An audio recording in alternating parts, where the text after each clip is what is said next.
E se a nossa compreensão mais fundamental da realidade estivesse, na verdade, incompleta?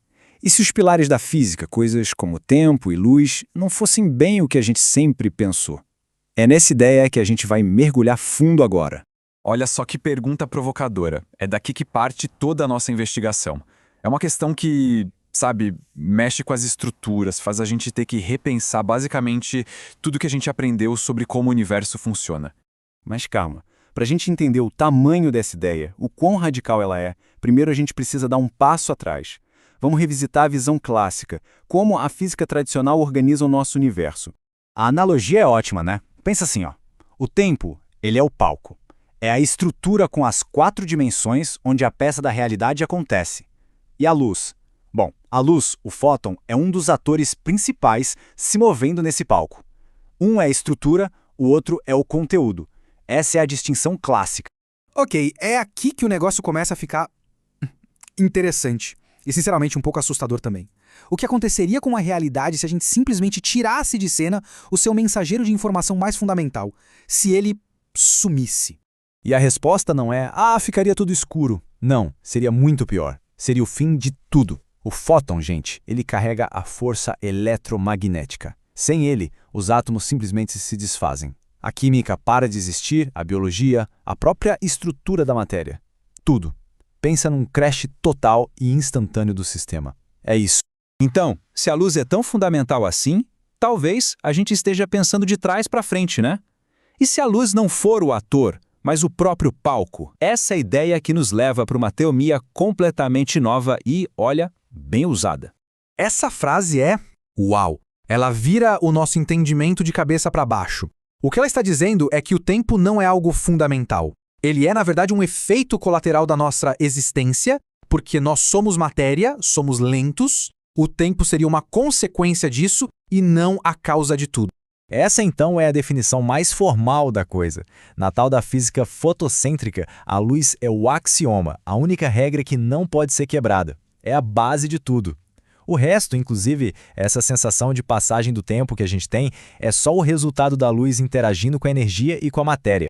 O ponto central é esse. O tempo é tipo uma ilusão de processamento. Pensa só, se fosse possível viajar na velocidade da luz, o universo inteiro, do Big Bang até o fim, aconteceria num piscar de olhos. O tempo, então, seria tipo o lag de um jogo, sabe? O atraso que nós, como matéria, experimentamos enquanto a luz se propaga. Ok.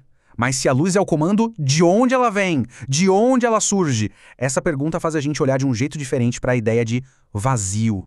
Porque aquele nada de onde a luz parece vir, na verdade não está vazio. O vácuo do espaço não é um nada absoluto.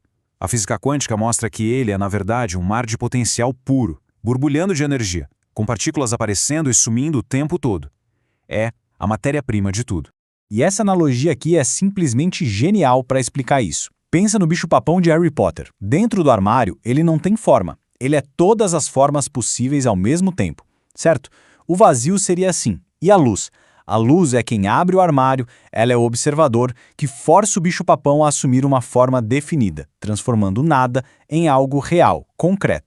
Agora, vamos levar esse raciocínio um passo adiante. Porque se o vazio é potencial puro e a luz é o que dá forma a ele, bom, as implicações disso são gigantescas. A pergunta muda de figura. Não é mais sobre física. Vira uma questão de engenharia. Será que se a gente entender as regras do jogo, a gente conseguiria usar a luz como uma ferramenta para literalmente programar a realidade? Escrever o código dela direto no vazio? Na teoria, o processo seria bem metódico. Pensa numa impressora 3D, que constrói um objeto camada por camada. A ideia é parecida. Poderíamos usar feixes de luz, lasers com frequências super precisas, para imprimir matéria a partir do campo de energia do vácuo. Isso não é mágica, gente. É física de altíssima energia. E agora, a gente chega na parte mais radical, talvez a mais perturbadora de todo esse raciocínio. Uma ideia que, se for verdade, muda absolutamente tudo sobre a nossa existência. Se a realidade pode ser programada, construída do zero, quem garante que a nossa é a primeira, a original?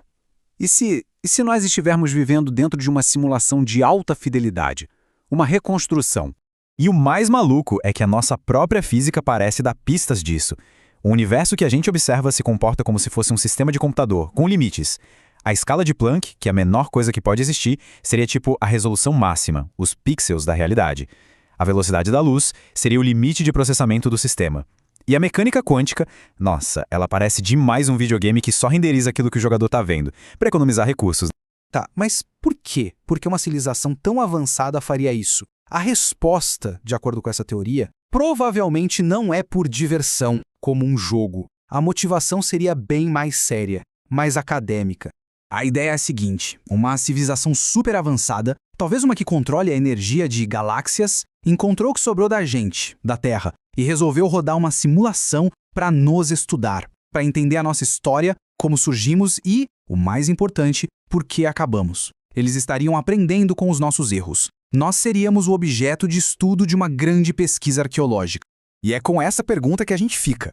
Se a luz é o código e o vazio é o HD, talvez a gente não esteja vivendo na realidade original, mas numa reconstrução meticulosa, um eco de uma civilização que já se foi. E nós? Bom, nós somos apenas os dados.